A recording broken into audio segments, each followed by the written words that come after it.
Hello and very big welcome to SPS study point. आप सभी का आपके अपने YouTube channel SPS study point पर बहुत बहुत स्वागत है। आज की ये video BA BSc BCom semester 6 के लिए है, जिसमें दोस्तों आज हम आपका अनिवार्य प्रश्न पत्र का मॉडल सॉल्व पेपर डिस्कस करने वाले हैं। सेमेस्टर 6 में जो आपका को करिकुलर कोर्स है उसका नाम है communication skill and personality development, यानी संचार कौशल एवं व्यक्तित्व विकास।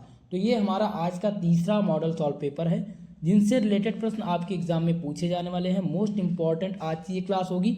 इस क्लास में दोस्तों हमने लगभग 100+ ऑब्जेक्टिव टाइप प्रश्नों को हिंदी भाषा में जो है चूज किया है, जो आप सबको बहुत ही सहायता देगा आपके आने वाले एग्जाम में। चलिए आज की इस क्लास को स्टार्ट करते हैं। सभी लोग वीडियो को लाइक शेयर कर दीजिएगा। कोई कन्फ्यूजन नहीं है आपके मन में, बीए के स्टूडेंट हो, चाहे आप बीएससी के स्टूडेंट हो, चाहे आप बीकॉम के स्टूडेंट हो, सबके लिए यही सिलेबस है और सेम इसी प्रकार के प्रश्न आपके एग्जाम में ओएमआर सीट पर पूछे जाएंगे। तो चलिए आज की इस क्लास को हम स्टार्ट करते हैं। ओके, तो पहला यहाँ पर जो प्रश्न है जिसमें पूछा गया है कि व्यक्तित्व को शारीरिक संरचना के आधार पर क्रेमर ने कितने भागों में वर्गीकृत किया है। तो क्रेमर ने 4 भाग में वर्गीकृत किया है। पहला है पिकनिक, दूसरा है एथलेटिक और तीसरा है एथेनिक। ठीक है, ये 3 प्रकार के क्रेमर का वर्गीकरण जो था वो था। ठीक है, तो आपको ध्यान रखना है कि अगर पूछा जाए कि क्रेमर ने शारीरिक संरचना के आधार पर व्यक्तित्व को कितने भागों में विभक्त किया था, तो आप ध्यान रखेंगे 4। अगला क्वेश्चन है कि कौन सा क्रेमर के शारीरिक प्रकार का वर्गीकरण नहीं है। तो इनमें ध्यान रखेंगे कोलेरिक। कोलेरिक जो है ये क्रेमर के शारीरिक प्रकार का वर्गीकरण नहीं है। बाकी अगर बात करें एस्थेनिक, एथलेटिक और पिकनिक का, तो ये तीनों क्रेमर के वर्गीकृत शारीरिक संरचना के आधार पर व्यक्तित्व के बारे में है। ठीक है, तो ऑप्शन सी इसमें आपका सही होगा। नेक्स्ट क्वेश्चन है कि किस व्यक्तित्व को पुष्टकाय व्यक्ति, सुडोलकाय व्यक्ति के नाम से भी जाना जाता है। तो इसमें से ध्यान रखेंगे दोस्तों कौन सा उत्तर सही हो जाएगा, जल्दी से आप लोग कमेंट करके बताइए। तो इसका जो सही उत्तर हो जाएगा वो हो जाएगा आपका एथलेटिक प्रकार। ठीक है, जो एथलेटिक प्रकार है ये किसी व्यक्ति को पुष्टकाय व्यक्तित्व या सुडोल व्यक्ति के नाम से जाना जाता है, जिसे एथलेटिक प्रकार कहा जाता है। तो ऑप्शन कौन सा सही हो जाएगा, यहाँ पर बी वाला ऑप्शन आपका करेक्ट उत्तर होगा। नेक्स्ट क्वेश्चन है कि किसी व्यक्तित्व को साइक्लोआइड्स या गोलाकार व्यक्ति के नाम से जाना जाता है। तो इसमें आप ध्यान रखेंगे पिकनिक प्रकार। पिकनिक प्रकार को हम किस नाम से जानते हैं, गोलाकार व्यक्तित्व के नाम से जानते हैं। ऑप्शन ए इसमें आपका करेक्ट उत्तर होगा। नेक्स्ट प्रश्न इसमें दिया गया है कि किस व्यक्तित्व को कृष्णकाय, सियोआइड्स या लंबकाय व्यक्ति के नाम से जाना जाता है। तो इसमें आपको ध्यान रखने योग्य जो बातें हैं वो है एथेनिक प्रकार। एस्थेनिक प्रकार को हम किस नाम से जानते हैं, सियोआइड्स लंबकाय व्यक्ति के नाम से जानते हैं। ऑप्शन सी इसमें आपका सही उत्तर होगा। नेक्स्ट क्वेश्चन पूछा गया था कि व्यक्तित्व को शारीरिक संरचना के आधार पर शेल्डन ने कितने भागों में वर्गीकृत किया था। तो दोस्तों बहुत ही मोस्ट इम्पॉर्टेंट है, जो शेल्डन भाई साहब थे उन्होंने व्यक्तित्व को शारीरिक संरचना के आधार पर 3 वर्गों में वर्गीकृत किया था। ठीक है, तो ऑप्शन नंबर सी इसमें सही हो जाएगा। अगर यहाँ पर पूछा जाता क्रेमर, तो क्रेमर ने 4 भागों में वर्गीकृत किया था और यहाँ पर शेल्डन ने 3 भागों में, दोनों को याद रखा। ठीक है, नेक्स्ट है कौन सा शेल्डन के शारीरिक प्रकार का वर्गीकरण नहीं है। तो शेल्डन ने शारीरिक वर्गीकरण का प्रकार दिया था, उसमें जो सम्मिलित है वो पहला है गोलाकार, दूसरा है आयताकार और तीसरा है लंबाकार। इसमें एथलेटिक जो प्रकार है ये किसने दिया था, ये दिया था क्रेमर ने। एथलेटिक जो था वो क्रेमर ने दिया था। शेल्डन ने 3 भागों में वर्गीकृत किया था व्यक्तित्व को शारीरिक संरचना के आधार पर। पहला तो था गोलाकार, दूसरा था आयताकार और तीसरा है लंबाकार। ओके, चलिए तो सही उत्तर इसका डी वाला हो जाएगा। ये इसका शेल्डन का जो वर्गीकरण का प्रकार नहीं है वो एथलेटिक प्रकार नहीं है। नेक्स्ट क्वेश्चन है कि गोलाकार व्यक्तित्व को शेल्डन ने और क्या नाम दिया था। जो गोलाकार उन्होंने नाम दिया था, तो गोलाकार को शेल्डन ने और क्या किस नाम से डिनोट किया था। तो ध्यान रखेंगे इसको कहा जाता है विसरोटेनिया नाम से जाना जाता था गोलाकार व्यक्तित्व को। ऑप्शन ए इसमें आपका सही उत्तर होगा। नेक्स्ट क्वेश्चन है आयताकार व्यक्तित्व को शेल्डन ने और क्या नाम दिया था। तो जो आयताकार व्यक्तित्व था उसको कहा जाता था सोमेटोटोनिया। क्या कहा जाता था? सोमेटोटोनिया नाम दिया गया था आयताकार व्यक्तित्व को शेल्डन ने। ठीक है, तो ऑप्शन नंबर 20 में आपका सही उत्तर होगा। नेक्स्ट क्वेश्चन है कि लंबाकार व्यक्तित्व को शेल्डन ने और कौन सा नाम दिया था? तो इनमें से अगर लंबाकार की बात करें तो ये सेरी ब्रोटेनिया नाम दिया गया था, तो ऑप्शन सी सही है। अब इसमें मोस्ट इम्पॉर्टेंट है, याद रखना आपको है कि अगर गोलाकार व्यक्तित्व पूछा जाए कि गोलाकार व्यक्तित्व को शेल्डन ने और कौन सा नाम दिया था, तो आप ध्यान देंगे विसरोटोनिया। अगर आयताकार की बात करो तो सोमेटोटोनिया, अगर लंबाकार की बात करा जाए तो सेरी बटोनिया। ठीक है, ये तीनों क्या है? शेल्डन के शारीरिक संरचना के आधार पर व्यक्तित्व विकास। चलिए नेक्स्ट क्वेश्चन की बात करें। आपका अगला क्वेश्चन है कि कार्ल युग में मनोवैज्ञानिक दृष्टि से व्यक्तियों को कितने भागों में बांटा गया था? तो इनमें आपको ध्यान रखना है कि 2 भागों में बांटा गया था। ठीक है, कार्ल युंग में मनोवैज्ञानिक दृष्टि से व्यक्तियों को जो बांटा गया था वो 2 भागों में बांटा गया था। ऑप्शन नंबर 20 में सही उत्तर है। अगला क्वेश्चन है कि अंतर्मुखी और बहिर्मुखी व्यक्ति का वर्गीकरण किसके द्वारा किया गया था? ठीक है, तो जो अंतर्मुखी और बहिर्मुखी व्यक्ति थे उनका जो वर्गीकरण किया गया था वो कार्ल युंग के द्वारा किया गया था। किसके द्वारा? कार्ल युंग के द्वारा किया गया था। ऑप्शन सी इसमें आपका सही उत्तर है। नेक्स्ट क्वेश्चन है कि व्यक्तित्व का समाजशास्त्रीय सिद्धांत किसके द्वारा दिया गया था? तो व्यक्तित्व का जो समाजशास्त्रीय सिद्धांत था दोस्तों वो दिया गया था स्प्रेंगनर के द्वारा। किसके द्वारा? स्प्रेंगनर के द्वारा दिया गया था। ऑप्शन ए इसमें आपका सही उत्तर हो जाएगा इस क्वेश्चन का आंसर। चलिए नेक्स्ट क्वेश्चन है कि विचार शक्ति या कल्पना शक्ति के अनुसार थॉर्नडाइक ने व्यक्तित्व को कितने भागों में वर्गीकृत किया है? तो ध्यान रखेंगे 3 भागों में वर्गीकृत किया है। विचार शक्ति और कल्पना शक्ति के अनुसार जो थॉर्नडाइक थे उन्होंने व्यक्तित्व को 3 भागों में वर्गीकृत किया है। ऑप्शन नंबर यहाँ पर ए आपका सही उत्तर। नेक्स्ट क्वेश्चन है कि भारतीय दृष्टिकोण से व्यक्तित्व को कितने भागों में बांटा गया है? तो भारतीय दृष्टिकोण से व्यक्तित्व को 3 भागों में वर्गीकृत किया गया है। ऑप्शन नंबर ए आपका सही उत्तर होगा। नेक्स्ट क्वेश्चन इसमें है कि आधुनिक दृष्टिकोण से व्यक्तित्व को कितने भागों में बांटा गया है?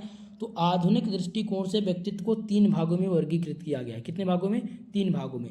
अब यहाँ पर 3 चीज़ें याद रखनी है आपको। पहला है, अगर आधुनिक दृष्टिकोण से पूछा जाए कि आधुनिक दृष्टिकोण से व्यक्तित्व को कितने भागों में बांटा गया, तो आप ध्यान रखेंगे 3। भारतीय दृष्टिकोण से भी 3 भागों में और विचार शक्ति या कल्पना शक्ति के अनुसार भी 3 भागों में। तीनों आपका ध्यान रखना कि तीनों को 3 भागों में वर्गीकृत किया गया है। अगला क्वेश्चन आ गया आपका मोस्ट इंपॉर्टेंट, पर्सनालिटी शब्द किस भाषा से लिया गया है? मोस्ट इंपॉर्टेंट क्वेश्चन है दोस्तों, पर्सनालिटी शब्द किस भाषा से लिया गया है? आपको यहाँ पर आंसर करना है। तो ये लैटिन भाषा से लिया गया था। पर्सनालिटी जो शब्द है वो लैटिन भाषा से लिया गया था। ऑप्शन नंबर ए इसमें आपका सही उत्तर है। नेक्स्ट क्वेश्चन है कि निम्नलिखित में से किसने शारीरिक रूपरेखा के आधार पर व्यक्तित्व के प्रकार बताए हैं? तो इसमें आपको ध्यान रखना है शेल्डन जी ने क्या बताया था? शेल्डन ने बताया था शारीरिक रूपरेखा के आधार पर व्यक्तित्व के प्रकार, जिन्होंने कितने प्रकार बताए थे? 4 प्रकार बताए थे। ठीक है, चलिए अगला है कि निम्नलिखित में से अंतर्मुखी व्यक्तित्व की विशेषता इनमें से कौन सी है? तो अंतर्मुखी जो व्यक्तित्व की विशेषता है वो है संदेही एकांत प्रिय रहने वाले। ठीक है, संदेही एकांत प्रिय रहने वाले ये क्या होते हैं? ये व्यक्ति जो होते हैं वो अंतर्मुखी व्यक्तित्व होते हैं। ऑप्शन नंबर ए इसमें सही उत्तर है। नेक्स्ट क्वेश्चन है कि निम्नलिखित में से कौन सा गोलाकार व्यक्तित्व की विशेषता नहीं है? तो इनमें से गोलाकार व्यक्तित्व की जो विशेषता नहीं है उसको क्या कहा जाता है? ध्यान रखेंगे दोस्तों, उसको कहते हैं सामाजिक प्रवृत्ति के लोग। ऑप्शन डी इसमें सही हो जाएगा। जो गोलाकार व्यक्तित्व की विशेषता नहीं है वो सामाजिक प्रवृत्ति के लोग वो गोलाकार व्यक्तित्व के अंतर्गत नहीं आते। कद छोटा होना, भारी मोटा, खाने के शौकीन, हंसी मजाक करने वाले, ये गोलाकार व्यक्तित्व के अंतर्गत आते हैं। ठीक है, बाकी सामाजिक प्रवृत्ति के लोग गोलाकार प्रवृत्ति में नहीं आते हैं। इतनी क्लियर है। चलिए सभी लोग वीडियो को लाइक शेयर कर दीजिएगा और जो भी हमारे इस चैनल पर नए हैं चैनल को सब्सक्राइब जरूर कर लीजिए। अगला क्वेश्चन है कि निम्नलिखित में से कौन सा व्यक्तित्व का जैविक निर्धारक है? जैविक निर्धारक यहाँ पर पूछा गया है कि इनमें से कौन सा है? तो ध्यान रखेंगे अनुवांशिक प्रभाव जो है वो व्यक्तित्व का जैविक निर्धारक है। ऑप्शन ए इसमें आपका सही उत्तर होगा। नेक्स्ट क्वेश्चन है कि TAT व्यक्तित्व परीक्षण किसने दिया था? तो ध्यान रखेंगे मार्गन और मुर्रे इन दोनों ने मिलकर के टीएटी। नेक्स्ट क्वेश्चन है कि टीएटी का फुल फॉर्म, यहाँ पर टीएटी का व्यक्तित्व परीक्षण तो किसने दिया था, मॉर्गन और मुर्रे ने दिया था। अगर टीएटी का पूरा नाम पूछा जाए तो ध्यान रखेंगे थीमेटिक एप्लीकेशन टेक्स्ट, ये आपका इसका फुल फॉर्म हो जाएगा। ठीक है, तो ऑप्शन ए इसमें सही उत्तर हो जाएगा। नेक्स्ट है कि सीएटी कितने आयु वर्ग के लिए था। ठीक है, तो इसमें ध्यान रखना है कि जो ये था ये 3 से 11 वर्ष के लिए था। कितने वर्ष के लिए, 3 से 11 वर्ष के लिए सीएटी था। ओके, ऑप्शन नंबर 20 में आपका सही उत्तर हो जाएगा। नेक्स्ट क्वेश्चन है कि सीएटी व्यक्तित्व परीक्षण किसने दिया था। सीएटी जो था वो व्यक्तित्व परीक्षण किसने दिया था, तो इसमें आप ध्यान रखना है लियोपोल्ड बेलक ने क्या दिया था, सीएटी व्यक्तित्व परीक्षण दिया था। ऑप्शन नंबर ए इस क्वेश्चन में आपका करेक्ट उत्तर हो जाएगा। नेक्स्ट क्वेश्चन है आपका कि बाल संप्रत्य बोध सीएटी जिसे कहते हैं, तो सीएटी व्यक्तित्व परीक्षण में कितने करोड़ों का प्रयोग किया गया है। तो इनमें जो प्रयोग किया गया है दोस्तों वो कितने, वो 10 करोड़ों का प्रयोग किया गया है। ऑप्शन नंबर ए इसमें आपका सही उत्तर हो जाएगा। नेक्स्ट क्वेश्चन था कि व्यक्तित्व का स्याही धब्बा परीक्षण किसने दिया था। बहुत ही मोस्ट इम्पॉर्टेंट है कि व्यक्तित्व का जो स्याही धब्बा परीक्षण है वो किसने दिया था, तो हरमन सोरसा ने व्यक्तित्व का स्याही धब्बा परीक्षण दिया था। ऑप्शन सी इसमें सही उत्तर होगा। नेक्स्ट क्वेश्चन है कि निम्नलिखित में से कौन सी आप्रेक्षी विधि नहीं है। तो इनमें से आप्रेक्षी विधि पूछी गई है, तो आपको ध्यान रखना है सीएटी क्या है, एक प्रकार की आप्रेक्षी विधि नहीं है। बाकी प्रश्नावली विधि, निरीक्षण विधि और साक्षात्कार विधि ये आप्रेक्षी विधि के अंतर्गत आते हैं, लेकिन सीएटी इसके अंतर्गत नहीं आता है। ऑप्शन सी इसमें सही उत्तर होगा। चलिए अगला क्वेश्चन है कि निम्नलिखित में से फ्रायड ने किसे अचेतन मन से जोड़ा है। बहुत ही महत्वपूर्ण है, तो इसमें इदम जो है आप ध्यान रखेंगे, इदम को फ्रायड ने अचेतन मन से जोड़ा है। बी वाला ऑप्शन आपका सही उत्तर होगा। अगला क्वेश्चन है, पूछा गया है कि किसके अनुसार इदम अहम योम पराहम को व्यक्तित्व के साथ जोड़ा है। तो ये आपको ध्यान रखना है, ये फ्रायड ने दिया था, अचेतन मन के बारे में बताया था, जिसका नाम था इदम अहम योम पराहम। ठीक है, तो बी वाला ऑप्शन इसमें सही उत्तर होगा। नेक्स्ट क्वेश्चन है कि निम्नलिखित में से कौन सा परीक्षण पूर्णतया मौखिक परीक्षण है। तो यहाँ पर व्यक्तित्व प्रश्नावली जो है वो पूर्णतया मौखिक परीक्षण है। ऑप्शन सी इसमें आपका सही उत्तर होगा। नेक्स्ट प्रश्न है कि आत्म सुधार को व्यक्तित्व के दृष्टिकोणों में महानता दी जाती है। तो इनमें आपको क्या ध्यान रखना है, मानववादी, आत्म सुधार को व्यक्तित्व के मानववादी दृष्टिकोणों को महानता दी जाती है। ऑप्शन नंबर सी इसमें आपका सही उत्तर होगा। ओके, चलिए अगला प्रश्न देखते हैं। क्या पूछा गया है कि निम्नलिखित में से किसका उपयोग मनोवृत्ति के परीक्षण में किया जाता है।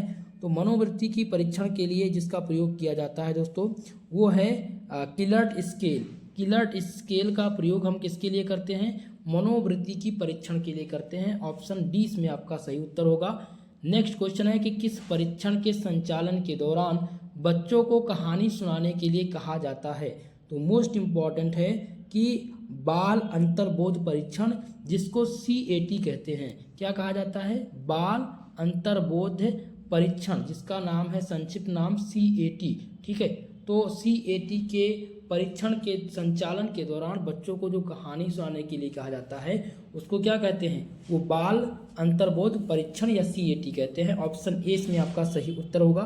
नेक्स्ट क्वेश्चन है कि मनोलैंगिक विकास सिद्धांत के अनुसार मूल प्रवृत्तियां में पाई जाती हैं। तो इसमें आपको ध्यान रखना है मनोलैंगिक विकास सिद्धांत के अनुसार मूल प्रवृत्तियां अचेतन में पाई जाती हैं। ऑप्शन नंबर कौन सा सही है, ए वाला ऑप्शन इस क्वेश्चन का सही उत्तर होगा। नेक्स्ट क्वेश्चन है कि निम्नलिखित में से कौन सा व्यक्तित्व मापन की अप्रेक्षी विधि है। तो व्यक्तित्व मापन की जो इसमें से आप्रेक्षण विधि पूछी गई है वो कौन सी है, तो वो आपको ध्यान रखना है कथानक संप्रत्यक्षण परीक्षण। ओके, ऑप्शन नंबर डी इस क्वेश्चन में आपका सही उत्तर हो जाएगा। इतनी चीज क्लियर है। चलिए अगले प्रश्न की ओर बढ़ेंगे। नेक्स्ट क्वेश्चन इसमें दिया गया है दोस्तों, जिसमें पूछा गया कि व्यक्तित्व स्वच्छता सहायक, इनमें से पूछा गया है कि व्यक्तित्व स्वच्छता सहायक कौन से हैं। तो ध्यान रखना है कि अच्छे व्यक्तित्व के निर्माण में और वैचारिक स्थिरता कायम रखने में ये दोनों व्यक्तित्व स्वच्छता सहायक करने में स्थिर होते हैं, सहायक करते हैं। ठीक है, तो कौन सा ऑप्शन सही हो जाएगा? उपयुक्त दोनों आपके करेक्ट उत्तर होंगे। चलिए नेक्स्ट क्वेश्चन है जिसमें पूछा गया है ओरल हाइजीन संबंधित है। तो ओरल हाइजीन किससे संबंधित है? ध्यान रखेंगे दांतों की सफाई से संबंधित है। ऑप्शन ए इसका सही उत्तर है। नेक्स्ट क्वेश्चन है कि आपको अपने दांतों को कितनी बार ब्रश करना चाहिए? तो लगभग दिन में 2 बार, दिन में 2 बार आपको अपने दांतों में ब्रश करना चाहिए। ऑप्शन नंबर बी आपका सही उत्तर होगा। नेक्स्ट क्वेश्चन है कि खराब ओरल हाइजीन का लक्षण क्या है? तो खराब ओरल हाइजीन का लक्षण है दांतों में दर्द होना, गर्म तथा ठंडे पदार्थों का संवेदनशीलता, बदबूदार सांसें। तो ये उपयुक्त सभी आपका इसमें सही उत्तर होगा। नेक्स्ट क्वेश्चन है कि विश्व ओरल स्वास्थ्य दिवस कब मनाया जाता है? मोस्ट इंपॉर्टेंट क्वेश्चन है और कई बार रिपीटेड ये प्रश्न रहे हैं कि विश्व ओरल स्वास्थ्य दिवस कब मनाया जाता है। तो इसमें आपको ध्यान रखने योग्य बातें हैं कि हर वर्ष 20 मार्च को विश्व ओरल स्वास्थ्य दिवस के रूप में मनाया जाता है। ऑप्शन नंबर 20 में सही उत्तर है। नेक्स्ट क्वेश्चन है कि कारपोरेट सेटिंग में पहनने के लिए सबसे पसंदीदा पोशाक कौन सा है? तो इनमें सबसे ज़्यादा जो पसंदीदा पोशाक है उसको कहते हैं व्यावसायिक औपचारिकताएं। ओके, ऑप्शन नंबर ए इस क्वेश्चन का सही उत्तर है। चलिए अगले प्रश्न की ओर बढ़ा जाए। नेक्स्ट क्वेश्चन है जिसमें पूछा गया है कि यदि नौकरी के लिए साक्षात्कार अधिक अनौपचारिक सेटिंग में या किसी अन्य परिदृश्य में हो तो कपड़े पहनने का सबसे अच्छा तरीका क्या है? तो इनमें कपड़े पहनने का जो सबसे अच्छा तरीका है दोस्तों वो कौन सा है? वो है औपचारिक रहें, कम से कम नियोक्ता के रूप में औपचारिकता कंप्लीट करें। ऑप्शन डी इसमें सही उत्तर आपका होगा। नेक्स्ट क्वेश्चन है कि साक्षात्कार के लिए नया सूट या ड्रेस लेते समय क्या नहीं करना चाहिए? तो बहुत ज़्यादा ट्रेडी होना, पहला ऑप्शन दिया गया है किसी अनुभवी व्यक्ति से परामर्श लेना, सही फिट सुनिश्चित करना या सुनिश्चित करना कि रंग एवं लुक दोनों औपचारिक हों। तो इसमें सबसे इम्पॉर्टेंट हो जाता है कि बहुत ज़्यादा ट्रेडी होना नहीं चाहिए। ठीक है, जब आप साक्षात्कार के लिए या इंटरव्यू के लिए नया सूट ले रहे हों। ऑप्शन ए इसमें सही उत्तर है। नेक्स्ट क्वेश्चन है कि साक्षात्कार के लिए अगर महिला है तो महिला हेतु कौन से रंग की नेल पॉलिश सबसे उपयुक्त है? बहुत ही महत्वपूर्ण क्वेश्चन है कि जब आप साक्षात्कार यानी कि आप जो है इंटरव्यू के लिए जा रही हैं तो आप किस कलर का नेल पॉलिश का प्रयोग करेंगे? तो इसमें जो ध्यान रखने योग्य बातें हैं दोस्तों वो है तटस्थ एवं सुरुचिपूर्ण रंग जो हो उसका प्रयोग आप करेंगे। ऑप्शन नंबर 20 में आपका सही उत्तर होगा। नेक्स्ट क्वेश्चन क्या है जिसमें पूछा गया है कि पेशेवर परिवेश में साज सज्जा का शिष्टाचार क्यों महत्वपूर्ण है? तो ये सबसे महत्वपूर्ण इसलिए है क्योंकि यह पेशे एवं व्यावसायिकता पर ध्यान प्रतिबिंबित करता है। ऑप्शन नंबर इसमें कौन सा सही हो जाएगा? तो बी वाला ऑप्शन यहाँ पर आपका करेक्ट उत्तर होगा। ठीक है, चलिए सही उत्तर हो जाएगा ऑप्शन नंबर बी, या पेशे एवं व्यावसायिकता पर अधिक ध्यान प्रतिबिंब करता है। चलिए अगले प्रश्न की ओर। नेक्स्ट क्वेश्चन है साक्षात्कार के उद्देश्य पूछा गया है कि इनमें से साक्षात्कार के उद्देश्य कौन से हैं? तो साक्षात्कार के जो उद्देश्य हैं दोस्तों वो उद्देश्य हैं ये सभी, यानी कि सूचना प्राप्त करना, मौखिक तथा शाब्दिक व्यवहार का अध्ययन, अवलोकन का अवसर। ठीक है, ये सभी किसके अंतर्गत आते हैं? तो ये साक्षात्कार के अंतर्गत आते हैं। डी वाला ऑप्शन इसमें सही उत्तर होगा। नेक्स्ट क्वेश्चन है कि साक्षात्कार प्रक्रिया की कार्यविधि है। साक्षात्कार प्रक्रिया यानी कि किस प्रकार की कार्यविधि है? समापन या निर्णय, तैयारी, संचालन या ये सभी? तो इनमें से सही उत्तर हो जाएगा ये सभी आपका सही उत्तर है। नेक्स्ट क्वेश्चन है कि साक्षात्कार के अंतर्गत अवलोकन किया जाता है बातचीत का, व्यक्ति की मुद्रा का, हाव भाव का। तो इनमें आपको ध्यान रखना है कि जब साक्षात्कार की बात हो तो इनमें सब उपयुक्त सभी, यानी कि उस व्यक्तित्व का बातचीत देखेंगे कि वो व्यक्ति बातचीत कैसे कर रहा है, उसका हाव भाव कैसा है, वो व्यक्ति की मुद्रा कैसे है। तो ये सभी आप साक्षात्कार के अंतर्गत देखा जाता है। नेक्स्ट प्रश्न है कि कुशल साक्षात्कार के लिए क्या आवश्यक है? तो कुशल साक्षात्कार के लिए सबसे ज़्यादा जो आवश्यक है वो है कि प्रत्याशी को मैत्रिक वातावरण पर रखा जाए। ऑप्शन ए इसमें आपका सही उत्तर हो जाएगा। चलिए अगला क्वेश्चन है साक्षात्कार का उद्देश्य इनमें से नहीं है। ऑप्शन दिए गए हैं, आपको बताना है कि इनमें से कौन सा साक्षात्कार के उद्देश्य नहीं है। तो पहले ऑप्शन को हम देखेंगे तो पहला ऑप्शन है कि उम्मीदवार से जानकारी प्राप्त करना, तो ये साक्षात्कार का प्रथम उद्देश्य है। दूसरा है प्रार्थी को कंपनी के उद्देश्यों से अवगत कराना, तो ये आपका दूसरा ऑप्शन भी इसका सही है ये, क्योंकि यह भी आपका उद्देश्य है। तीसरा है सद्भाव और विश्वास की भावना उत्पन्न करना, तो ये भी साक्षात्कार के अंतर्गत आता है। यहाँ पर डी अवरोध पैदा करना, तो साक्षात्कार का उद्देश्य कभी भी नहीं है कि अवरोध या अवरोध प्रकट करना। ऑप्शन डी इसमें आपका सही उत्तर हो जाएगा। चलिए अगला क्वेश्चन है कि रोजगार संबंधी साक्षात्कार लिए जाते हैं, तो ध्यान रखेंगे कि रोजगार संबंधी जो साक्षात्कार लिए जाते हैं वो विशेषज्ञों की टीम द्वारा लिए जाते हैं। किसके द्वारा लिए जाते हैं? विशेषज्ञों की टीम के द्वारा। ऑप्शन सी इसमें आपका सही उत्तर होगा। ठीक है, चलिए नेक्स्ट क्वेश्चन है कि साक्षात्कार देते समय नहीं करना चाहिए, तो साक्षात्कार जब भी आप देने जाएं तो आपको गुमराह कभी नहीं करना है उनको। ऑप्शन नंबर डी इसमें आपका करेक्ट उत्तर हो जाएगा। नेक्स्ट क्वेश्चन इसमें पूछा गया है कि साक्षात्कारता की विशेषताएं हैं, जो साक्षात्कारता है जो आपसे इंटरव्यू ले रहा है उसकी विशेषताएं क्या हैं, तो उसकी जो विशेषताएं हैं वो है कि उचित भाषा में प्रश्न पूछेगा। जो साक्षात्कारता रहेगा वो आपसे उचित भाषा में प्रश्न पूछेगा, इसलिए ऑप्शन ए इसमें सही उत्तर होगा। नेक्स्ट क्वेश्चन है कि क्या आप ही मिस्टर अनंत हैं? साक्षात्कार में पूछा गया प्रश्न क्या है? योग्यता संबंधी प्रश्न है या संस्थान संबंधी या परिचयात्मक संबंधी या व्यक्तिगत रुचि? तो आप सबको पता है कि ये जो पूछा गया है ये किससे संबंधित है? ये आपके परिचय से संबंधित है, तो इसलिए आप परिचयात्मक प्रश्न ये है। किसी ने आपसे पूछा कि क्या आप मिस्टर अनिल हैं? साक्षात्कार ने अगर आपसे पूछा कि क्या आप मिस्टर अनिल हैं, तो साक्षात्कार ने किस प्रकार का प्रश्न पूछा? योग्यता संबंधी या आपसे संस्था से संबंधी पूछ लिया है या परिचयात्मक या फिर व्यक्तिगत? तो यहाँ पर व्यक्तिगत रुचि की बात आती है, जैसे कि सिंगिंग ए सॉन्ग तो व्यक्तिगत आ जाता, लेकिन यहाँ पर परिचयात्मक पूछा गया है, आपका नाम पूछा है तो आपके परिचय के अंतर्गत आता है, इसलिए ऑप्शन 20 में सही उत्तर हो। अगला है योग्यता संबंधी प्रश्न। योग्यता संबंधी प्रश्न है, अब आपको बताना है। पहला है कि अपने शैक्षिक योग्यता किस विद्यालय से पूर्ण की है, आप कितने भाई बहन हैं, या ऑप्शन नंबर सी है कि आप हमारी कंपनी के बारे में क्या जानते हैं, या आप कितने वेतन की आशा करते हैं। तो योग्यता संबंधी प्रश्न आपकी योग्यता से है, यानी कि आपने क्या पढ़ रखा है, तो आप अपने शैक्षिक योग्यता किस विश्वविद्यालय से पूर्ण की है। अगर साक्षात्कारता ने आपसे पूछा कि आपने अपनी योग्यता किस शिक्षण संस्थान से लिया है, तो ये आपकी योग्यता संबंधी प्रश्न हो गया। ऑप्शन ए इसमें आपका सही उत्तर होगा। नेक्स्ट क्वेश्चन है कि योग्यताओं और जीवन पथ को उपलब्धियों, यहाँ पर है साक्षात्कारताओं योग्यताओं और जीवन पथ की उपलब्धियों का सार क्या कहलाता है। तो ये जो सार कहलाता है ये कहलाता है आत्मसार। क्या कहलाता है? आत्मसार कहलाता है। ऑप्शन सी इसमें आपका सही उत्तर है। नेक्स्ट क्वेश्चन है कि आत्मसार लिखते समय हमें क्या करना चाहिए। तो आत्मसार लिखते समय हमें सूचना ईमानदारी से देनी चाहिए। ठीक है, ऑप्शन नंबर कौन सा सही हो जाएगा? डी वाला उत्तर आपका सही है कि जब भी आत्मसार लिख रहे हो तो हमें सूचना जो देनी चाहिए वो ईमानदारी से देनी चाहिए। नेक्स्ट क्वेश्चन आपका है आवेदन पत्रों की जो विषय सूची है वो सम्मिलित है।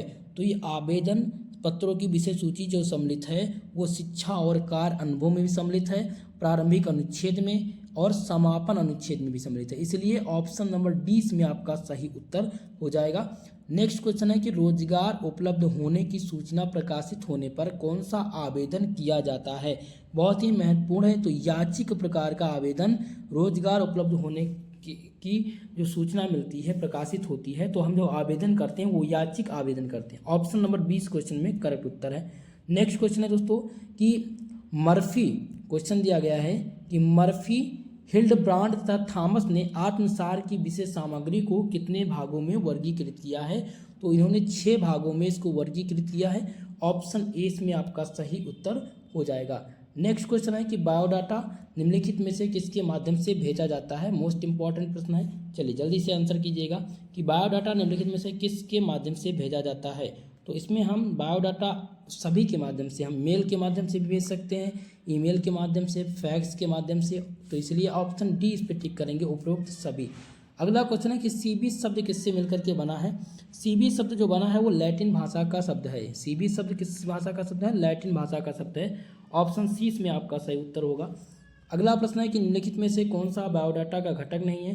तो बायोडाटा का जो घटक इनमें से नहीं है वो कौन सा है, वो आ जाएगा कौशल। कौशल बायोडाटा के अंतर्गत नहीं आता है, बाकी रुचि, शिक्षा, संपर्क जानकारी ये सभी बायोडाटा के अंतर्गत आते हैं। नेक्स्ट क्वेश्चन है कि यह महत्वपूर्ण है कि आप अनुभाग को शामिल करें ताकि नियोक्ता देखे कि आप की देख सके कि आप नौकरी करने के लायक पर रखने के लायक हैं या नहीं। तो ये सबसे मोस्ट इम्पॉर्टेंट जो हो जाता है वो क्या हो जाता है, वो हो जाता है आपका यहाँ पर पहला है शिक्षा, दूसरा है कौशल, संपर्क जानकारी और उद्देश्य। ठीक है, तो इसमें सबसे महत्वपूर्ण जो बातें हैं वो है कौशल। ठीक है, कौशल जब आपसे देखेगा, जो आपको नियुक्ता है, जो आपको नियुक्ति करेगा आपकी, वो आपका कौशल देखेगा कि आप नौकरी पर रखने योग्य हैं या नहीं। ऑप्शन नंबर बी आपका सही उत्तर होगा।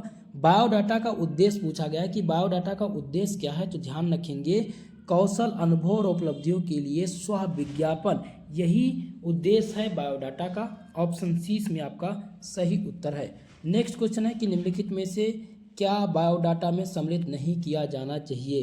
तो इनमें से दोस्तों आपके अतीत में जो चीज़ें घटी हुई हैं वो नियोक्ता से कभी भी साझा नहीं करना चाहिए। ऑप्शन सी इसमें सही उत्तर होगा। ठीक है, नेक्स्ट क्वेश्चन है कि निम्नलिखित में से किसका उल्लेख बायोडाटा में नहीं किया जाना चाहिए। पता, आयु, राष्ट्रीयता या अनुभव।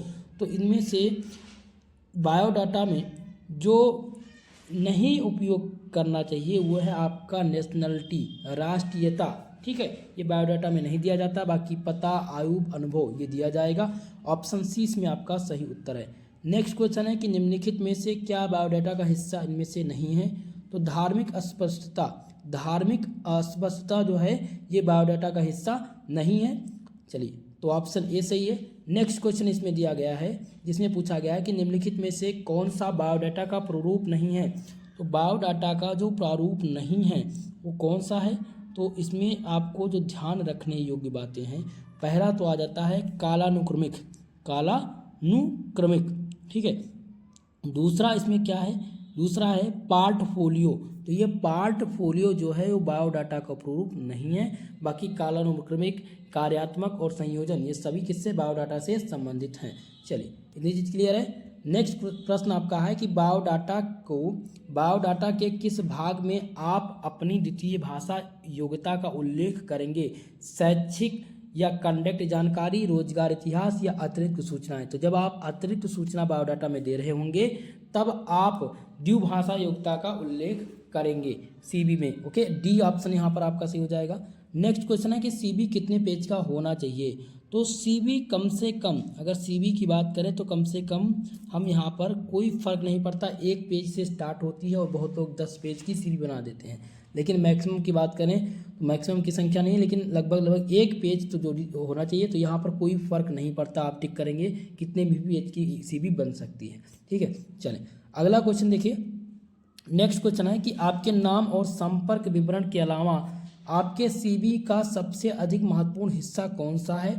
तो वो आपकी उपलब्धियां या शिक्षा होगा। ठीक है, तो इनमें सबसे जो पूछा गया था कि सीबी में आपके नाम, संपर्क विवरण के अलावा आपके सीबी का सबसे महत्वपूर्ण जो हिस्सा है तो वो आपकी उपलब्धियां हैं, जो आपने उपलब्धियां हासिल की हैं वो सबसे मोस्ट इम्पॉर्टेंट है।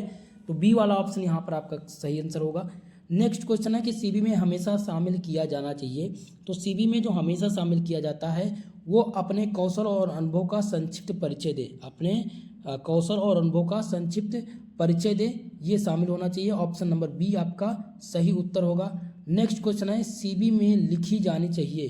सीबी में क्या लिखी जानी चाहिए, तो आपको इसमें ध्यान रखने योग्य जो बातें हैं वो औपचारिक भाषा। औपचारिक भाषा हमेशा सीबी में जब भी आप अपना बायोडाटा या सीबी तैयार करें या रिज्यूमे बनवाएं तो आपको औपचारिक भाषा के तौर पर नोट करनी है। ठीक है, नेक्स्ट क्वेश्चन इसमें है कि निम्नलिखित में से कौन सा साक्षात्कार का एक प्रकार नहीं है। तो इसमें से सभी, यानी समस्या दिया गया है कि समस्या साक्षात्कार कौन सा है, समस्या साक्षात्कार, चयन साक्षात्कार, मौखिक साक्षात्कार। तो ये सभी किसके अंतर्गत आते हैं? साक्षात्कार के अंतर्गत आते हैं। डी वाला ऑप्शन यहाँ पर आपका सही उत्तर होगा। अगला क्वेश्चन है कि साक्षात्कार के वार्तालाप, साक्षात्कार के साथ वार्तालाप है तो उद्देश्य क्या है? साक्षात्कार उद्देश्य के साथ वार्तालाप है। ऑप्शन नंबर 20 में आपका सही उत्तर हो जाएगा। अगला क्वेश्चन है कि कौन सा मनोवैज्ञानिक परिप्रेक्ष्य व्यवहार का आकार देने में अचेतन संघर्षों की भूमिका पर जोर डालता है? तो इसमें आप ध्यान रखेंगे मनोविश्लेषण। मनोविश्लेषण क्या है कि ये मनोवैज्ञानिक परिप्रेक्ष्य व्यवहार को आकार देने में सबसे तेज अचेतन संघर्ष की भूमिका पर जोर देता है। ऑप्शन सी में आपका सही उत्तर होगा। नेक्स्ट क्वेश्चन है कि आत्मबोध की अवधारणा के सिद्धांत में किसके विचार सबसे प्रमुख हैं? तो आप ध्यान रखेंगे अब्राहम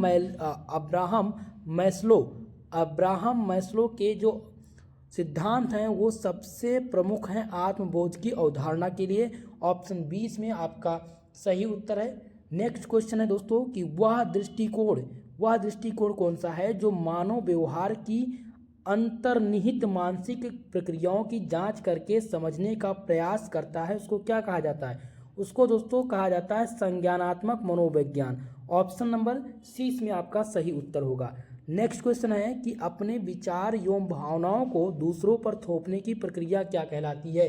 तो इस प्रक्रिया को हम प्रक्षेपण कहते हैं। क्या कहते हैं? प्रक्षेपण कहते हैं। ठीक है, जब आप अपने विचारों एवं भावनाओं को दूसरे पर थोप देते हैं तो उसको प्रक्षेपण कहा जाता है। ऑप्शन ए में आपका सही उत्तर होगा। चलिए नेक्स्ट क्वेश्चन है कि स्व-विकास एक प्रक्रिया है। आपको उत्तर करना है कि स्व-विकास जो है वो एक प्रकार की प्रक्रिया है। तो ध्यान रखेंगे कि स्व-विकास शारीरिक, बौद्धिक, आध्यात्मिक, भौतिक गुणों की एक प्रकार की प्रक्रिया है।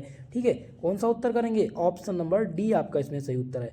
तो यहाँ पर फिर पूछा गया है कि स्व-विकास का उद्देश्य क्या है? तो ध्यान रखेंगे स्व-विकास का जो उद्देश्य है वो है ज्ञान का विकास करना, आत्म विकास का, विश्वास का विकास, विचार शक्ति का विश्वास। तो इसलिए हम कौन सा उत्तर करेंगे? डी वाला उत्तर आपका इसमें सही हो जाएगा। स्व-विकास का जो उद्देश्य है वो ज्ञान का विकास करना, आत्मविश्वास का विकास करना, विचार शक्ति का विकास करना। सही उत्तर हो जाएगा डी वाला। नेक्स्ट क्वेश्चन है कि दृष्टिकोण एवं चिरस्थायी संवेगों और ज्ञानात्मक प्रक्रियाओं का संगठन है, उपयुक्त में किसकी परिभाषा है? ये परिभाषा किसने दी थी? तो ये क्रेच एवं क्रेचफील्ड ने दी थी। किसने दी थी? क्रेच और क्रेचफील्ड ने ये परिभाषा दी थी। कौन सी परिभाषा? दृष्टिकोण एक चिरस्थायी संवेग और ज्ञानात्मक प्रक्रिया का संगठन है। ए वाला ऑप्शन इसमें आपका सही उत्तर हो जाएगा। दोस्तों वीडियो को लाइक शेयर कर दीजिएगा। जो भी हमारे इस चैनल पर नए हैं आप सबसे मेरा निवेदन है चैनल को सब्सक्राइब जरूर कर लें, बेल आइकन को नोटिफिकेशन बेल जरूर ऑन कर लिया करिए ताकि क्लास का नोटिफिकेशन मिलता रहे।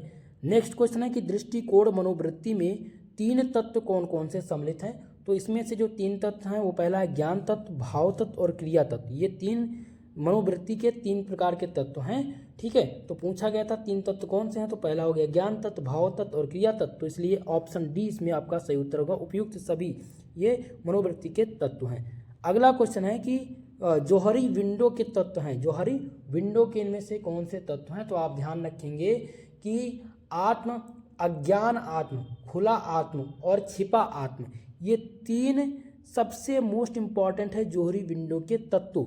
ऑप्शन डी इसमें सही उत्तर हो जाएगा, all of above. Next question है कि दृष्टिकोण को निर्मित करने वाले घटक कौन कौन से हैं? तो दृष्टिकोण को जो निर्मित करने वाले घटक हैं तो पहला घटक आ जाता है सामूहिक प्रभाव, दूसरा है पारिवारिक प्रभाव, तीसरा है शिक्षा का प्रभाव। इसलिए कौन सा उत्तर करेंगे? डी वाला। इनमें से सभी जो हैं ये दृष्टिकोण को निर्मित करने वाले घटक हैं। डी उत्तर सही हो जाएगा। नेक्स्ट क्वेश्चन है कि साक्षात्कारात्मक या सकारात्मक मनोवृत्ति निर्माण के तत्व हैं। सकारात्मक मनोवृत्ति निर्माण के इनमें से कौन से तत्व हैं? तो पहला है अनार्जन। तो अनार्जन, आशावादी दृष्टिकोण और दृढ़ क्षमता, ये सभी सकारात्मक मनोवृत्ति निर्माण के तत्व हैं। इसलिए कौन सा उत्तर सही है? डी वाला उत्तर आपका सही हो जाएगा। इनमें से सभी सकारात्मक मनोवृत्ति निर्माण के तत्व के अंतर्गत आते हैं। चलिए नेक्स्ट क्वेश्चन है कि हमारी प्रथम और प्रधान आवश्यकता सकारात्मक दृष्टिकोण है, ये किसने कहा था? तो ये कहा था दोस्तों किम्बाल ने। किसने कहा था? किम्बाल ने बताया था कि हमारा प्रथम और प्रधान जो आवश्यकता है वो हमारी सकारात्मक दृष्टिकोण है। ऑप्शन ए इसमें आपका सही उत्तर है। नेक्स्ट क्वेश्चन है कि दृष्टिकोण हो सकता है, तो दृष्टिकोण आपका दोनों प्रकार का हो सकता है, नकारात्मक और सकारात्मक, ये दोनों प्रकार के दृष्टिकोण हो सकते हैं, इसलिए ऑप्शन सी आप टिक करेंगे, ए और बी दोनों आपके सही हैं। नेक्स्ट क्वेश्चन है कि निम्नलिखित में से कौन सा आत्मविश्वास आत्म विकास को बढ़ाने में सहायक होता है। तो आत्म विकास को जो बढ़ाने में सहायक है वो पहला तो हो जाता है श्रवण शक्ति, भाषा प्रवाह और प्रभावशाली लेखन। ये तीनों मदद करते हैं आत्म विकास को बढ़ाने में, इसलिए ऑप्शन नंबर डी आपका इसमें सही उत्तर होगा। नेक्स्ट क्वेश्चन है दोस्तों कि आत्म विकास किस पर होता है, आत्म विकास किस प्रकार का होता है। तो आत्म विकास जो होता है वो आपका दोनों प्रकार का होता है, पहला होता है सापेक्षिक और व्यक्तिनिष्ठ। आत्म विकास कितने प्रकार के होते हैं, तो दो प्रकार के, सापेक्षिक और व्यक्तिनिष्ठ के दोनों प्रकार के होते हैं, इसलिए ऑप्शन ए और बी दोनों इसमें आपका सही उत्तर होगा। नेक्स्ट क्वेश्चन है कि व्यक्तित्व में सम्मिलित किया जाता है, व्यक्तित्व में सम्मिलित किया जाता है बौद्धिक गुण को, शारीरिक गुण को, आध्यात्मिक गुण को। तो इसमें आपको जो ध्यान रखने योग्य बातें हैं, ध्यान रखने योग्य जो बातें हैं वो कौन सी हैं, तो आपको इसमें जो ध्यान रखना है, मोस्ट इंपॉर्टेंट क्वेश्चन है दोस्तों, ठीक है। तो यहाँ पर आध्यात्मिक, शारीरिक और बौद्धिक ये तीनों सबसे मोस्ट इंपॉर्टेंट है। उपरोक्त सभी ये व्यक्तित्व में सम्मिलित किए जाने वाले, व्यक्तित्व में सम्मिलित किया जाता है बौद्धिक गुण को, शारीरिक गुण को और आध्यात्मिक गुण को। डी वाला ऑप्शन आपका सही उत्तर है। नेक्स्ट क्वेश्चन है कि व्यक्तिगत सकारात्मक दृष्टिकोण का विकास किसके द्वारा होता है। तो इसमें आपको ध्यान रखना है समझाने बुझाने की क्षमता, जो समझाने बुझाने की क्षमता होती है उसी के आधार पर व्यक्तिगत सकारात्मक दृष्टिकोण का विकास होता है। ऑप्शन सी आपका इसमें सही उत्तर हो जाएगा। चलिए नेक्स्ट प्रश्न की ओर। आपका अगला क्वेश्चन है कि संचार के गतिशील प्रक्रिया मॉडल के प्रतिपादक कौन थे, ये आपको इसमें से बताना है, ठीक है। तो आपको इसमें ध्यान रखना है, पहला है लासवेल या कीथ डेविस, तीसरा दिया गया बर्लो। तो संचार के गतिशील प्रक्रिया मॉडल का जो प्रतिपादक थे वो बर्लो थे, ऑप्शन सी इसमें आपका सही उत्तर था। नेक्स्ट क्वेश्चन है कि संगठनात्मक संचार के व्यवहारात्मक प्रक्रिया मॉडल का निर्माण किसने किया था। तो किसने किया था, इनमें आपको ध्यान रखना है इस क्वेश्चन का आंसर, ठीक है, कि जब भी संगठनात्मक बात हो कि संगठनात्मक संचार के व्यवहारात्मक प्रक्रिया मॉडल का निर्माण जो किया गया था वो किसके द्वारा किया गया था, जॉन वेनबर्ग एवं विलियम चिलमोर्स के द्वारा किया गया था। तो इसमें सही उत्तर हो जाएगा ऑप्शन नंबर बी आपका। चलिए नेक्स्ट क्वेश्चन है संचार प्रक्रिया पूर्ण होती है। तो संचार प्रक्रिया किसके द्वारा पूर्ण होती है, तो इसमें आपको सबसे ज़्यादा ध्यान जो रखना है दोस्तों वो क्या रखना है कि पहला आपका हो जाता है इसमें माध्यम से, दूसरा है प्रतिक्रिया प्राप्त होने पर और प्रेषक, ठीक है। तो इसमें जो सबसे मोस्ट इम्पॉर्टेंट आपके लिए हो जाता है वो हो जाता है दोस्तों प्रतिक्रिया प्राप्त होने पर, ठीक है।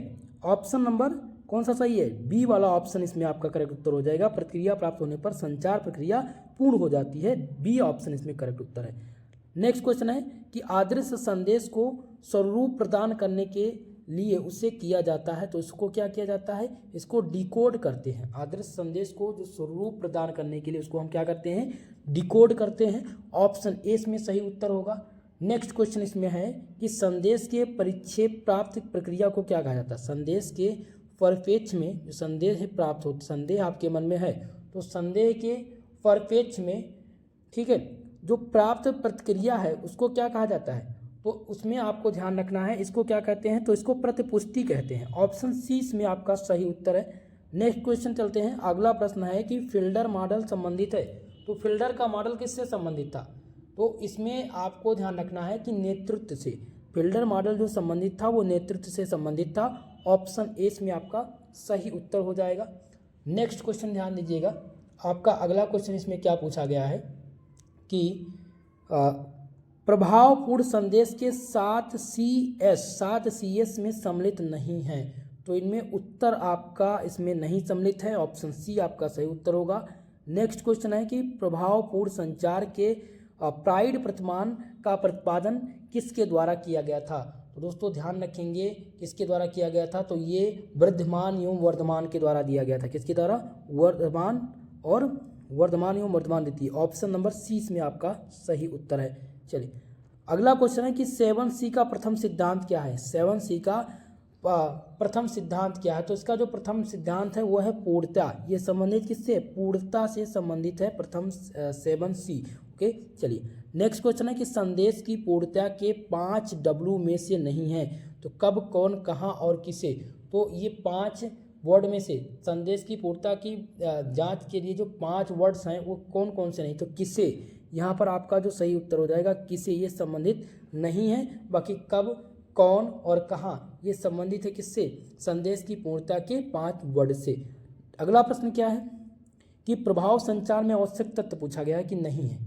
प्रभाव तत्व में इनमें से आवश्यक तत्व कौन सा नहीं है, तो द्विअर्थी भाषा का प्रयोग। द्विअर्थी भाषा का प्रयोग जो है ये प्रभाव संचार में आवश्यक तत्व नहीं है। ठीक है अगला क्वेश्चन है कि प्रभावी संप्रेषण होता है, तो जो प्रभावी संप्रेषण होता है वो स्पष्ट होता है, पूर्ण होता है और संक्षिप्त होता है। इसलिए उत्तर आपका हो जाएगा डी वाला, उपरोक्त सभी आपका सही आंसर होगा। चलिए नेक्स्ट क्वेश्चन है कि प्राइड प्रतिमान का प्रतिपादन किया गया था। प्राइड प्रतिमान का प्रतिपादन कब किया गया था, तो ध्यान रखेंगे 1973 में प्राइड प्रतिमान का प्रतिपादन किया गया था। ऑप्शन 20 में सही उत्तर है। अगला क्वेश्चन है कि प्राइड में पी का अर्थ क्या है। प्राइड में पी का अर्थ क्या है, तो इनमें ध्यान रखेंगे purpose of communication. Purpose of, माफ कीजिएगा, पर्पस ऑफ कम्युनिकेशन ये संबंधित है किससे? पी का।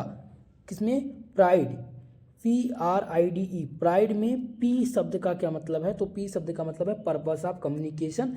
ऑप्शन 20 में सही उत्तर है। नेक्स्ट क्वेश्चन है कि प्रभावपूर्ण संप्रेषण किसी या किस व्यवसाय का होता है, तो ध्यान रखेंगे जीवन रक्त। प्रभावपूर्ण संप्रेषण किसी व्यवसाय का जीवन रक्त होता है। ऑप्शन ए में सही उत्तर होगा।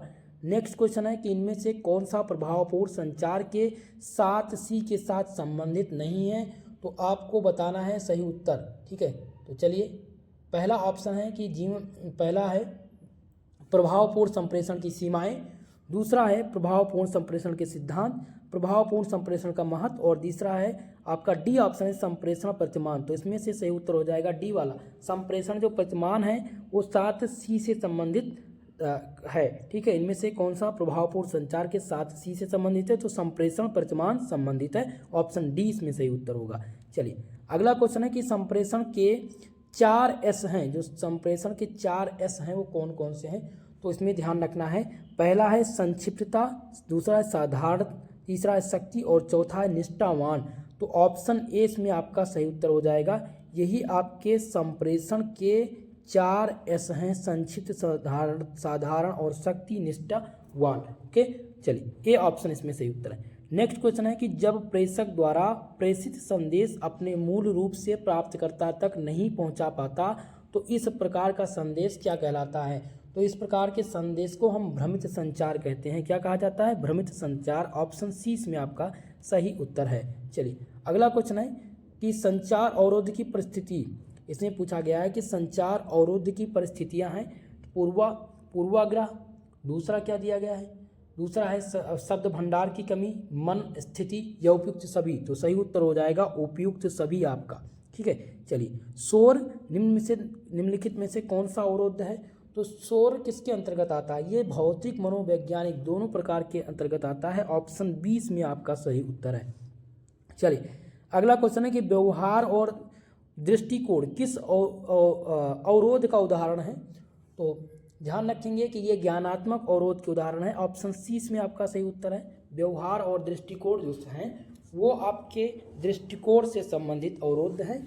ऑप्शन नंबर सी ज्ञानात्मक आपका सही उत्तर होगा। अगला क्वेश्चन है कि अत्यधिक और अल्प संदेश के उदाहरण इनमें से कौन से हैं, तो अत्यधिक और अल्प संदेश के जो उदाहरण हैं वो है भौतिक एवं यांत्रिक अवरोध। भौतिक एवं यांत्रिक अवरोध ऑप्शन 20 में आपका सही उत्तर है। चलिए दोस्तों वीडियो को लाइक शेयर करते रहिएगा। जो भी हमारे चैनल पर नए हैं प्लीज़ आप सबसे रिक्वेस्ट है चैनल को सब्सक्राइब जरूर कर लीजिएगा। नेक्स्ट क्वेश्चन है कि संगठनात्मक अवरोध का उदाहरण, तो संगठनात्मक अवरोध का जो उदाहरण है वो है नियम, नीति और नियम। नीति और नियम जो है वो संगठनात्मक अवरोध के उदाहरण हैं। ऑप्शन सी इसमें आपका सही उत्तर होगा। नेक्स्ट क्वेश्चन पूछा गया था कि संचार अवरोध को दूर करने के उपाय इनमें से कौन से हैं। तो ध्यान रखेंगे, पहला हो जाएगा विश्वास, या दूसरा है कि खुले दिमाग के काम लेना, उचित व्यायाम या चुनाव। तो उपयुक्त सभी आपका इसमें सही उत्तर होगा। नेक्स्ट क्वेश्चन इसमें दिया गया है कि दीर्घ सोपान श्रृंखला किस अवरोध का उदाहरण है। तो इनमें से ध्यान आपको रखना है दोस्तों कि जो दीर्घ सोपान श्रृंखला है वो संगठनात्मक अवरोध के उदाहरण है। ऑप्शन ए इसमें आपका सही उत्तर है। नेक्स्ट क्वेश्चन है कि संप्रेषण की भाषागत बाधाएं इनमें से कौन सी है। तो ये शब्दों के विभिन्न अर्थ, अस्पष्टपूर्ण धाराएं या फिर दोषपूर्ण अनुवाद, ये सभी संप्रेषण की भाषागत बाधाएं हैं। ऑप्शन डी इसमें आपका सही उत्तर होगा। नेक्स्ट क्वेश्चन है कि संप्रेषण की प्रमुख बाधाएं इनमें से कौन सी हैं। संप्रेषण की प्रमुख जो बाधाएं हैं वो कौन कौन सी हैं। तो अनुवाद संबंधी, सुनने संबंधी, अधिक शब्दों का प्रयोग, तो ये सभी जो हैं ये संप्रेषण की प्रमुख बाधाएं हैं। ऑप्शन नंबर डी इसमें आपका सही उत्तर हो जाएगा। नेक्स्ट क्वेश्चन है कि संचार भ्रमित होता है जब उसका उद्देश्य क्या हो जाए, उद्देश्य असफल हो जाए या फिर रूप विकृत हो जाए या मूल भावना में प्राप्तकर्ता तक न पहुँचे। तो आपका सही उत्तर होगा उपरोक्त सभी। ये सभी अंतर्गत आते हैं संचार भ्रमित के। ऑप्शन डी आपका सही उत्तर होगा। नेक्स्ट क्वेश्चन है कि वरिष्ठ अधिकारियों के संबंधित अवरोध इनमें से कौन से हैं। तो आपको ध्यान रखना है कि जो वरिष्ठ अधिकारियों से संबंधित अवरोध हैं उनको उचित अधिकारियों का व्यवहार, उच्च अधिकारियों का व्यवहार, ये ऑप्शन नंबर कौन सा सही है, बी वाला ऑप्शन आपका सही उत्तर होगा। नेक्स्ट क्वेश्चन है कि संचार में मानसिक अशांति का तात्पर्य किससे है। तो संचार में मानसिक अशांति का जो तात्पर्य है वो समझने में असमर्थता जो संबंधित है, ये संचार के मानसिक अशांति का तात्पर्य है। ऑप्शन ए इसमें आपका सही उत्तर हो जाएगा। नेक्स्ट क्वेश्चन है कि संकेत एवं अर्थ किससे संबंधित है। तो संकेत एवं अर्थ संबंधी बाधाएं हैं। ये क्या हैं, एक प्रकार के अर्थ संबंधी बाधाएं हैं। ऑप्शन नंबर 20 में आपका सही उत्तर होगा। नेक्स्ट क्वेश्चन है कि निम्नलिखित में से किसे प्रभावी संचार के व्यक्तिगत बाधाओं को दूर करने में सहायता करने का एक तरीका माना जाता है। तो एक तरीका जो है वो आता है श्रवण के कौशल में सुधार। श्रवण के कौशल में सुधार ऑप्शन नंबर 20 में आपका सही उत्तर हो जाएगा। चलिए अगले प्रश्न की ओर बढ़ा जाए। नेक्स्ट क्वेश्चन है कि लोगों को डॉक्टर की लिखावट में किस प्रकार की संचार बाधा का सामना करना पड़ता है। बहुत ही महत्वपूर्ण है, क्योंकि जो डॉक्टर्स होते हैं वो क्या करते हैं, उनका लैंग्वेज पढ़ना बड़ा कठिन है। वो जब पर्चा बनाते हैं, जब आप जाते हैं दिखाने किसी भी डॉक्टर को, तो आप देखते हैं ऐसी लैंग्वेज लिखेगा कि आपको बिल्कुल समझ में नहीं आएगा कि उन्होंने लिखा क्या। लेकिन जो उनके कंपाउंडर होते हैं, जो मेडिकल वाले होते हैं, उनको समझ जाते हैं, क्योंकि उनकी भाषाओं का ज्ञान उन्हें होता है। वो उनको बता देते हैं कि मैं ये लिख क्या रहा हूँ। हम लोग बिल्कुल भी नहीं पढ़ सकते उनकी भाषा को, जो अपने पर्चे के अंतर्गत बनाते हैं। ठीक है, तो ये भाषा संबंधी बाधा है। जो हम डॉक्टर की लिखावट को नहीं समझ पाएंगे तो वो कौन सा संबंधी, तो ये भाषा संबंधी बाधा उत्पन्न करता है। कौन सा ऑप्शन सही हो जाएगा, ऑप्शन सी सही हो जाएगा। अगला है भौतिक अवरोध उत्पन्न किया जाता है। तो भौतिक जो अवरोध है वो भौतिक और मनोवैज्ञानिक दोनों अवरोध ये शोर से उत्पन्न होता है। ऑप्शन डी इसमें आपका सही उत्तर हो जाएगा। चलिए अगला क्वेश्चन है कि श्रवण के सिद्धांत पूछा गया है। श्रवण के सिद्धांत इनमें से कौन से हैं। तो आप ध्यान रखेंगे, श्रवण के जो प्रमुख सिद्धांत हैं वो है स्पष्टता, संक्षिप्त और विचारणीय। तो इनमें से कौन सा सही उत्तर हो जाएगा, ऑप्शन नंबर डी आपका सही उत्तर हो जाएगा इनमें से सभी। अगला प्रश्न है कि श्रवणता को प्रभावी बनने के तरीके इनमें से कौन से हैं। तो इसमें प्रभावी बनने के तरीके, पहला तो तरीका ये है कि श्रवणता को समय बोलना बंद करें। दूसरा है कि धैर्यवान बने। तीसरा है संप्रेषण को सुने और अपने फैसले पर दें। और डी दिया गया इनमें से सभी। तो आपका डी वाला ऑप्शन इसमें से करेक्ट उत्तर हो जाएगा, सही जवाब हो जाएगा। नेक्स्ट क्वेश्चन है कि जो संदेश संचारित किया जाता है उसे आत्मसार से लेने की प्रक्रिया ही श्रवण कहलाती है। ये कथन किसका था, तो ये कथन था मित्तल एवं गर्ग का। ऑप्शन नंबर 20 में आपका सही उत्तर है। नेक्स्ट प्रश्न है कि प्रभावी श्रवणता के अवरोधक तत्व इनमें से कौन से हैं। तो प्रभावी श्रवणता के जो अवरोधक तत्व हैं उस पहले आते हैं संचार का अधिक भार, दूसरा है दुराग्रह, अहंकार भावना, और डी आपका है उपरोक्त सभी। तो ये आपका उपरोक्त सभी आपका सही उत्तर हो जाएगा। नेक्स्ट प्रश्न है कि प्रभावी श्रवणता का अवरोधक तत्व नहीं है। तो प्रभावी श्रवणता का जो अवरोधक तत्व नहीं है वो है संक्षिप्तता। संक्षिप्तता जो है ये अप्रभावी श्रवणता के अवरोधक तत्व नहीं है और बाकी सभी है। अगला है प्रभावी श्रवणता का तत्व इनमें से कौन सा है। तो प्रभावी श्रवणता का जो तत्व है वो है, पहला है कि ध्यान को केंद्रित करना, खुले दिमाग से काम लेना, व्यक्तिता के हाव भाव को समझना। तो उपरोक्त सभी आपका डी वाला ऑप्शन इसमें से सही उत्तर हो जाएगा। नेक्स्ट क्वेश्चन है आपका अगला प्रश्न यहाँ पर है कि प्रभावी श्रवणता का अवरोधक तत्व, तो जो है वो ये क्या हो जाएगा, समय पूर्ण मूल्यांकन। जो समय पूर्ण मूल्यांकन है वो प्रभावी श्रवणता का अवरोधक तत्व है। ऑप्शन ए इसमें आपका करेक्ट उत्तर होगा। नेक्स्ट प्रश्न है कि इनमें कौन सा श्रवण का तत्व नहीं है। इनमें से कौन सा श्रवण का तत्व नहीं है।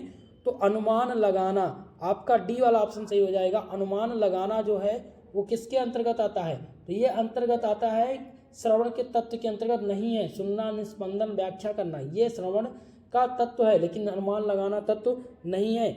ऑप्शन डी सही है।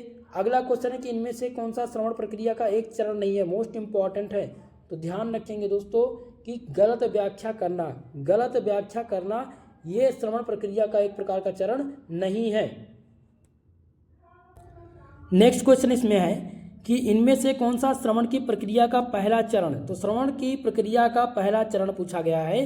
तो आपको ध्यान रखना है कि संवेदन, संवेदन जो है ये श्रवण की प्रक्रिया का पहला चरण है। ऑप्शन ए इसमें सही उत्तर होगा। नेक्स्ट क्वेश्चन है कि इनमें से कौन सा श्रवण का प्रकार नहीं है।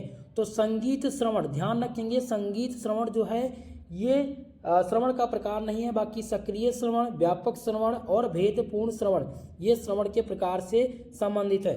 अगला क्वेश्चन है कि कुशल श्रोता, जो कुशल श्रोता हैं इनमें से जो कुशल श्रोता इनमें से किस प्रकार के श्रवण का अनुसरण करते हैं। तो मोस्ट इंपॉर्टेंट है, कुशल जो श्रोता होते हैं वो मूल्यांकनात्मक श्रवण का अनुसरण करते हैं। ऑप्शन नंबर 20 में आपका सही उत्तर होगा। नेक्स्ट क्वेश्चन है कि श्रवण तब होता है जब आपसे जो कहा जा रहा है उससे आगे जाते हैं और जो नहीं कहा जा रहा उसे समझने की कोशिश करते हैं। तो आप यहाँ पर लगाएंगे गहन श्रवण। ये गहन श्रवण है। गहन श्रवण तब होता है जब आपसे कोई चीज़ कही जा रही है तो आप उससे आगे बढ़ के जाते हैं और जो नहीं कहा जा रहा है उसको समझने की कोशिश करते हैं, उसको गहन श्रवण कहते हैं। ठीक है, चलिए अगला क्वेश्चन है कि अच्छी श्रवण की प्रक्रिया 4 आवश्यक तत्व हैं। अच्छी जो श्रवण है उस प्रक्रिया के 4 आवश्यक तत्व कौन से हैं। तो पहला है कि ध्यान से सुने, समझें और याद रखें। ठीक है, ध्यान से सुने, समझें और याद रखें ये अच्छी श्रवण की प्रक्रिया से संबंधित है। ऑप्शन नंबर 20 में आपका सही उत्तर होगा। नेक्स्ट क्वेश्चन है कि श्रवण है, श्रवण एक प्रकार की क्या है। तो श्रवण एक प्रकार का क्या है, एक प्रकार का कौशल है। एक प्रकार का कौशल है श्रवण। ये ना ही कला है, ना ही एक आदत है और ना ही प्रकृति का एक उपहार है। ठीक है, तो ये क्या है, एक प्रकार का कौशल, ध्यान रखेंगे। नेक्स्ट क्वेश्चन है कि एक सहानुभूतिपूर्ण श्रोता रूप में व्यक्ति को संदेश पर निम्नलिखित दृष्टिकोण से विचार करना चाहिए। तो वक्ता के रूप में विचार करना चाहिए। ऑप्शन ए आपका सही उत्तर हो जाएगा। नेक्स्ट क्वेश्चन है कि जब श्रोता आंशिक रूप से काल्पनिक विचारक होता है तो श्रवण क्या होता है। तो श्रवण वहाँ पर क्या होता है, वो बाधित होता है। तब श्रवण क्या हो जाता है, बाधित हो जाता है। ऑप्शन नंबर डी इसमें आपका सही उत्तर हो जाएगा। ओके, तो दोस्तों आज की इस क्लास में लगभग हमने 100+ ऑब्जेक्टिव टाइप प्रश्नों को डिस्कस किया communication skill and personality development से। जो मोस्ट इम्पॉर्टेंट था ये तीसरा मॉडल पेपर था जो कि बहुत ही सहायता करेगा आपके आने वाले कल के एग्ज़ाम में। बाकी दोस्तों इसके पहले भी हमने 3 मॉडल पेपर और प्रोवाइड किए हैं, वो मॉडल पेपर प्लेलिस्ट से आप ज़रूर देख लीजिएगा। ठीक है, बहुत ही हेल्पफुल रहेगा। अगर आप PDF नोट्स चाहते हैं इस क्लास का तो आप हमारे टेलीग्राम चैनल पर विजिट करेंगे, टेलीग्राम पर जाएंगे, वहाँ से आप ज्वाइन कर लेंगे टेलीग्राम, तो आपको सभी क्लास के PDF नोट्स मिलते रहेंगे बिल्कुल फ्री में। दोस्तों लास्ट में आप सबसे निवेदन करना चाहूँगा, वीडियो को लाइक शेयर कर दीजिएगा और जो भी हमारे इस चैनल पर नए हैं चैनल को सब्सक्राइब कर लीजिएगा, बेल आइकन को प्रेस कर लें ताकि नोटिफिकेशन आपको हमेशा मिलता रहे। बाकी आज के लिए बस इतना ही, मिलते हैं किसी नेक्स्ट वीडियो के साथ, तब तक के लिए जय हिंद जय भारत।